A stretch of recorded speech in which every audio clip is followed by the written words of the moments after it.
lazy, insignificant, rude, useless, fat, stupid, annoying, coward, loser, ugly, trash, worthless, not like me.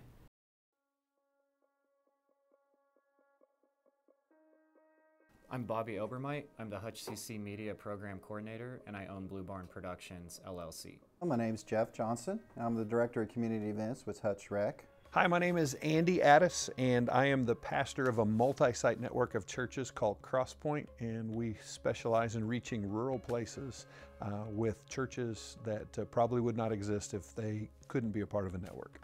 My name is Katie Thurston, and I am a team leader at Chick-fil-A Hutchinson. My name is Jason Probst, and currently what I do is I serve as the state representative for the 102nd House District. Hello, I'm Jason Holland. I'm a professor of fire science here at Hutchinson Community College. My name is Kathy McCloy, and I am the owner-operator at Chick-fil-A Hutchinson. I am Jessica Flax. I work as business development for a local marketing agency here in town called JYD. My name is Doug Kaufman, and I am an RF engineer. My name is Brady Scott. I'm a graphic designer and a street artist and mural painter. My name is Seth Dewey. First of all, I always introduce myself first off that I'm a person in long-term recovery, and what that looks like for me is I haven't picked up a mind-altering substance since July 23rd of 2017. Now, the reason I introduce myself that way is because it ties hand in hand with what I do for work now and within the community. I work for the Reno County Health Department as a substance misuse health educator. I'm Felix Johnson, and I'm a student, but more importantly, I'm a dreamer. I'm Carrie Mayu. I am Director of Strategic Initiatives at Hutchinson Community Foundation. My name is Lindsay Becker, and I am the Producing Artistic Director of Stage 9 Theater, which is a community theater in Hutchinson, Kansas. I'm Vicki Foss. I'm the payroll clerk at Tyson Foods. My name is Jade Pyros de Carvalho, and I work in public relations and government affairs for Idea Tech. I also serve on the Hutchinson City Council. I am Cheyenne Dirksen, and I am a Hutchinson resident, but I am also the managing editor of the Hutchinson News, as well as the content director for the McPherson Sentinel and the Salina Journal. My name's Stephen Schaefer. I'm the chief of police for the Haven Police Department. I think like initially I wanted to be like a cowboy, you know, like the cool stuff. I wanted to be a firefighter. And I was always doing photography as a kid, and I didn't know that that was something you could do for money, so it just seemed like a hobby. And then in high school I kept filming and shooting, and realized by my junior year that I actually probably could make money doing it. And so I pretty much been kind of following this passion incidentally my whole life. But then as I got older, got to be a teenager, I started to really focus into it and take it serious. As a young child, I always wanted to be a professional athlete, of course. Football is really into football and everything. But, after reality sits in and I go off to college and so forth, originally I was going to try to be an art teacher. A theater performer. I was lucky. As a child, I saw fire trucks and I wanted to become a firefighter, and I actually got to live my dream and become a firefighter. I've retired as a firefighter, and now I'm teaching firefighters. Hands down, I wanted to travel the world, I wanted to save the world, I wanted to be Indiana Jones. That's what I wanted to do. I think I wanted to be what every kid wanted to be. I wanted to be a vet, and then I wanted to be a teacher. I never wanted to be a doctor. The idea of blood and that stuff didn't appeal to me. So I think teacher and vet were probably the two. I wanted to be a police officer. A teacher. Funny story, I've done it all. When I was a child, I wanted to be in the Army. I spent 16 years in the military. I wanted to be a DJ, so that was one of my first jobs was as air personality in Texas. So I did that, and then I wanted to be a police officer, and look at me now. So I've checked off all the boxes. I don't think I really knew. It changed every year. I definitely didn't think I'd be doing what I'm doing now, and I'm really happy to be doing what I'm doing now and trying to work on. I mostly work like in the policy world, and I really enjoy that, but I would have never guessed as a child who was very, very shy that I would run for elected office, or that I would be able to stay in my hometown and make a good living. I wanted to be president. When I was a kid, I wanted to be a teacher. And then As I got older, I was very shy and did not like public speaking, and so did not think that that was an option for me.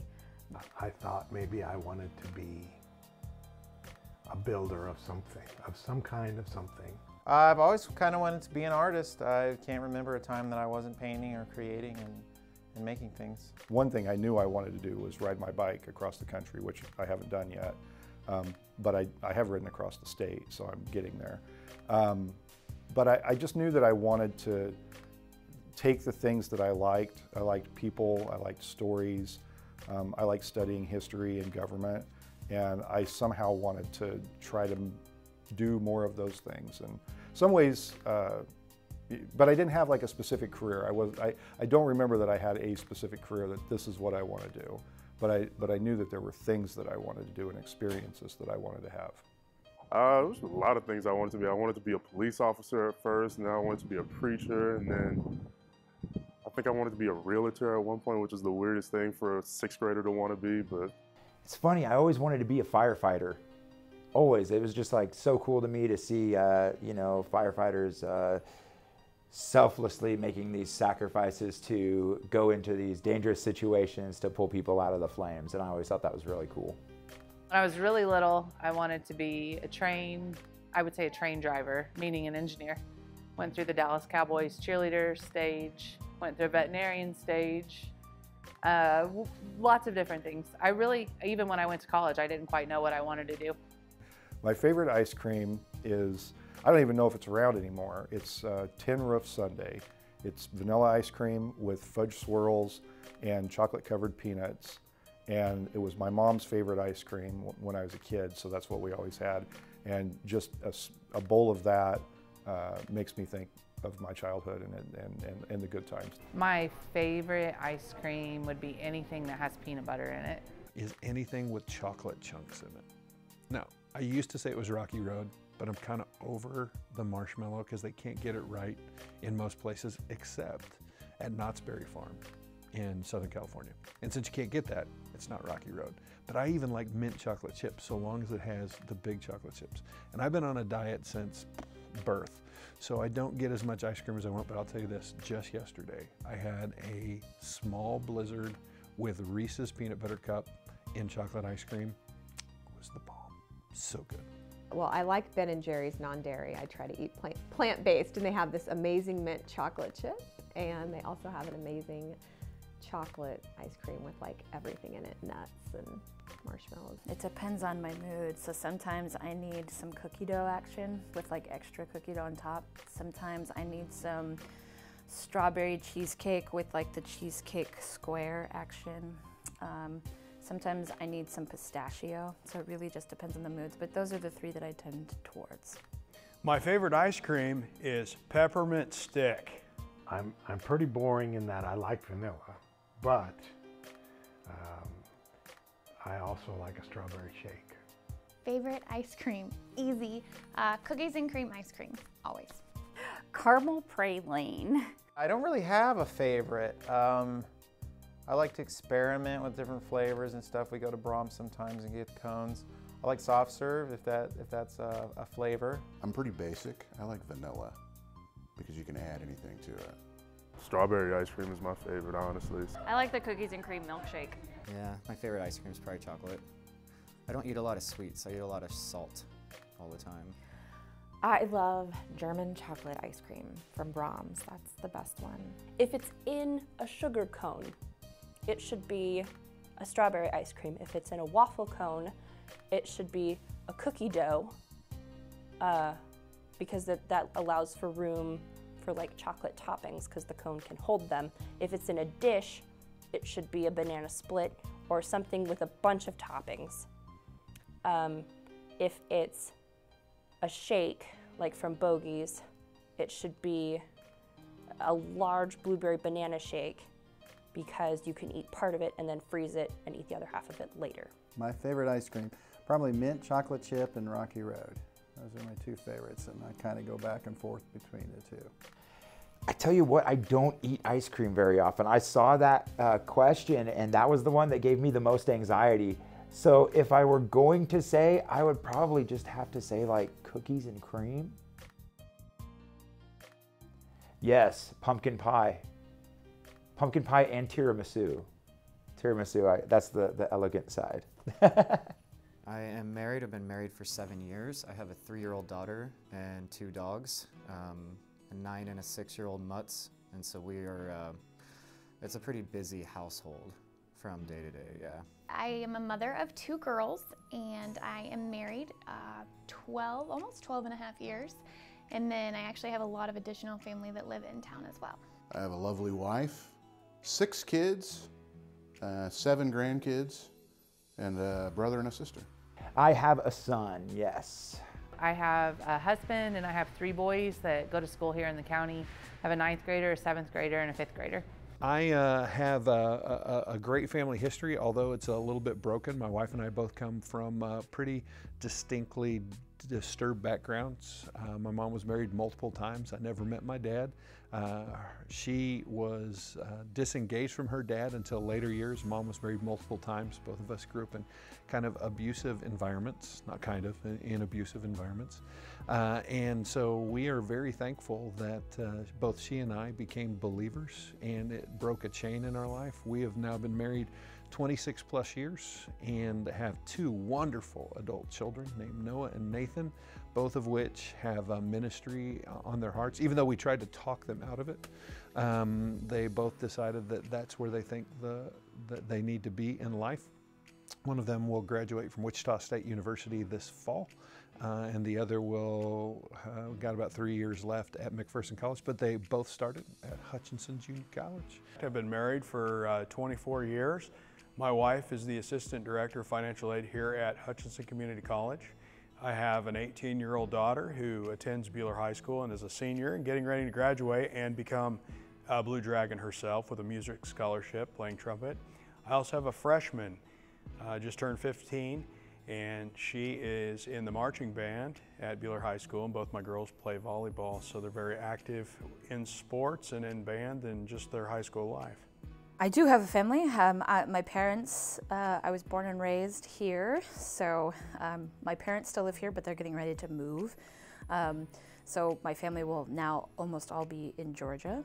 So, and then I personally have 2 dogs who are my children. I do have a family. It's my mom and a gaggle of cousins and aunts and an uncle and my grandma, so we just have a lot of fun together talking and laughing and whatever. I am married. I've been married for almost 10 years next month, and my daughter will be 4 this month, so we have 1 child. I have 2 kids, a boy and a girl. I am from Hutchinson and moved back here 8 years ago. So my parents are here, my husband's family is here, and then I have a 10-year-old stepson, a 5-year-old daughter, an almost 3-year-old daughter, and 1 that will be born this summer. I have a boyfriend that we live here in town. It takes me 2 minutes to get anywhere. He has a daughter, so I technically have a stepdaughter. And my parents live in Wichita with my 2 younger brothers, and my older sister also lives in Wichita. She's a teacher out there. Yeah, I have a family. I have lots of kiddos. I got 5 kids and a beautiful wife, and we live here in Hutchinson. We've been here for about 12 years now.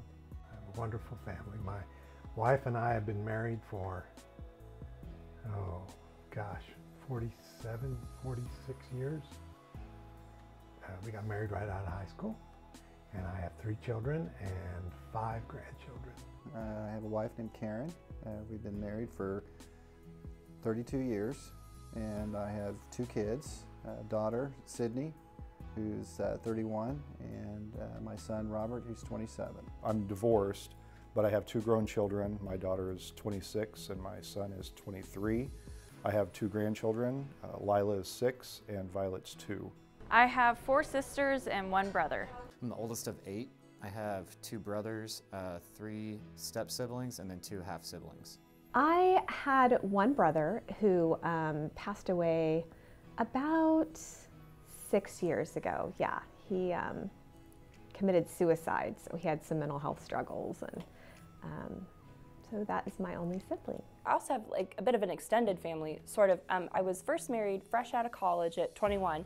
to my best friend at the time, and we were married for about 4 years. We were good roommates. That was about it. So after we separated, that's when I met my boyfriend, probably about this year. I had 2 siblings, 2 sisters. I was the baby of the family. So my oldest sister is 12 years older than me, and my closest one, Nicole, she is 10 years older than me. 2 younger brothers. I had one brother growing up. I did have some half brothers and a half sister that came to live with us for a little bit, but that was just periodically. But I have one brother that I grew up with. I have a best friend. Her name is Sarah. We have been friends, gosh, we met so many years ago. I met her through the buckle. She ran a buckle and I happened to like clothes, and so I'd always go in and see her. But we actually really didn't become close until about 4 years ago. Yeah, I would say my wife. We've been married for 7 years. We met when she was 14 and I was 15. So our first few dates, we couldn't even drive. We had to be dropped off by our parents. And so, yeah, we've been friends for, 30 years or 20 years now. Yeah, right around 20 years now. I gotta say my wife's my best friend. I love her very much, and we worked really hard to keep our family together. And I've got crewmates, and I got a budding bromance with my buddy and homie Slim from Wichita, and we paint a lot together. I have 2 best friends. One that and I've known them both 20 plus years. Yep, my best friend Tucker Trevitt. We've known each other since 4th grade, so like a decade now. It's a funny story that you ask about that, because my best friend, me and him met actually when I first moved to Hutchinson in about 2012. And so we've seen each other at our worst, but now we're both in recovery as well. So we've seen each other at our worst, and now we're seeing each other as we progress in that path as well. I do have a best friend. It's kind of cliche, but it's my wife. No, my husband would be the closest I have to like a best friend right now. I have a best friend. It's my mother. My older brother is probably the person that I can talk to at any time, or talk to the most. Sandy Tucker's a very good friend. We've been friends for many years. And then Ernie Underwood is another friend of mine that we've been pretty close for several years. I would say my best friend now would be Lauren, my friend Lauren Taylor. She is a sommelier at an Italian restaurant downtown. And so she and I met when I interviewed her for a magazine article. And there was a point where we weren't talking about questions that I had written down anymore. We were just visiting. And that was probably 2 or 3 years ago.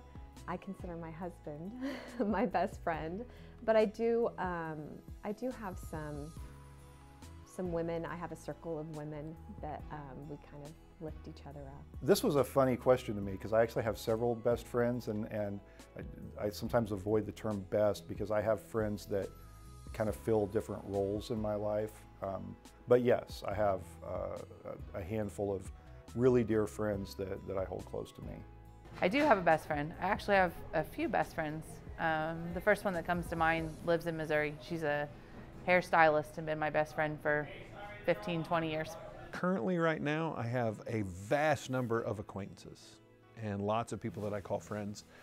But I don't know that I have somebody that you would typically call a best friend. My wife is, of course, my best friend, but that's in a different context. If I did have a best friend, he's actually more of a mentor. He's a 78-year-old man who I've been friends with for 15 years and love him like a brother, and he loves my kiddos and my family. And you might say, well, that can't be a best friend, but we vacation together and we hang out together. We eat at least one meal a week together. And if I had a best friend, it'd be Tom, the older man in my life who has kind of stepped in and helped mentor me. I do have a best friend. We've been together for since first grade, so I'm an older gentleman, so that means that I've had a best friend for about 45 years. Yeah, when I was in Colombia shooting in 2019, I cried a lot, and I didn't know the names of the people that were telling me their stories quite often, and I found myself. So I guess not, if you mean like made me cry like in a mean way or in an emotional way, absolutely. Their stories had me just sobbing like a child, like just all across the north coast of Colombia. I was bawling for about 9 days, I think. So, yeah, I would say so. I don't think a stranger's ever made me cry. I've seen strangers make people in my restaurant cry, for sure. Younger people, for sure, the teenagers who work here, the young adults who work here. But I don't think, for me, I don't think a stranger's ever made me cry. I've cried watching a movie on TV, but I don't think a stranger's ever made me cry. I don't think so. Sure. I mean, I'm tough. I've got pretty thick skin now. If you've ever been in an elected role, you either get thick skin or you get out. But there were several times campaigning early on. I've been on city council for 8 years. When people would just say things about me, people I've never met, they would say the most horrible things about me, and I used to take it really personally.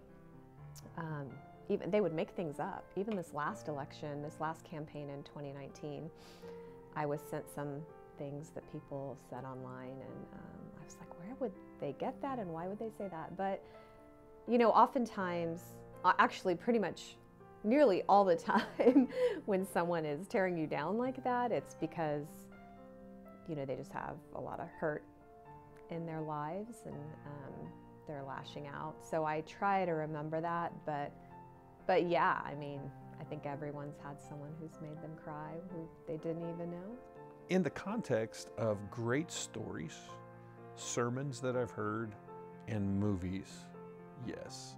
I could probably come up with a number of stories in which I heard about something or I identified with somebody, whether in media or in a presentation. I didn't know them, and yeah, it shattered my heart.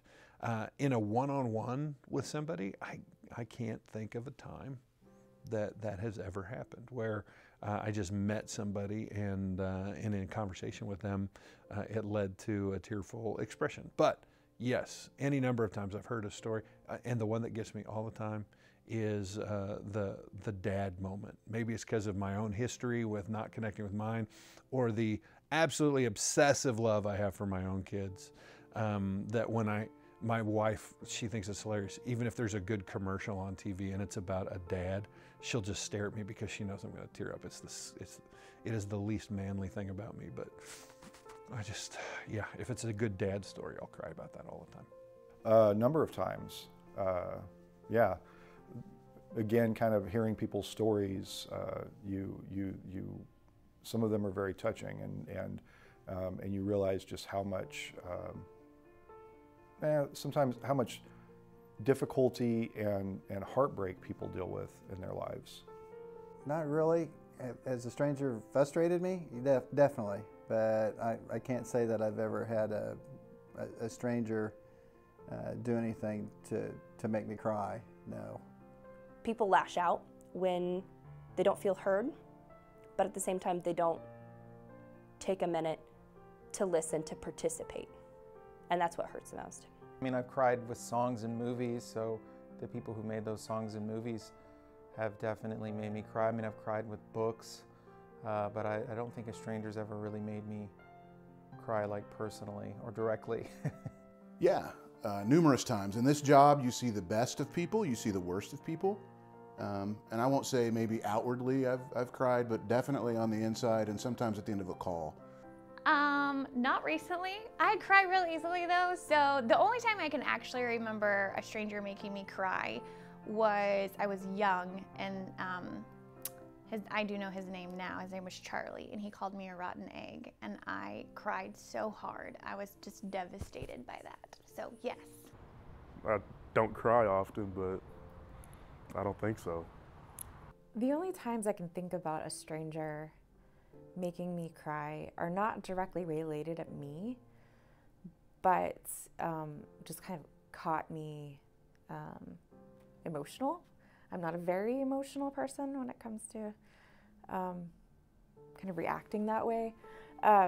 But sometimes when I'm in the room, like at a conference or a learning session related to the work that we do here at the Community Foundation, I can kind of get caught up in the magnitude of of the impact and the value of the work, and it kind of just makes me really grateful for what I get to be a part of. And so there have been several times where I've just kind of gotten choked up about that, but not full on crying.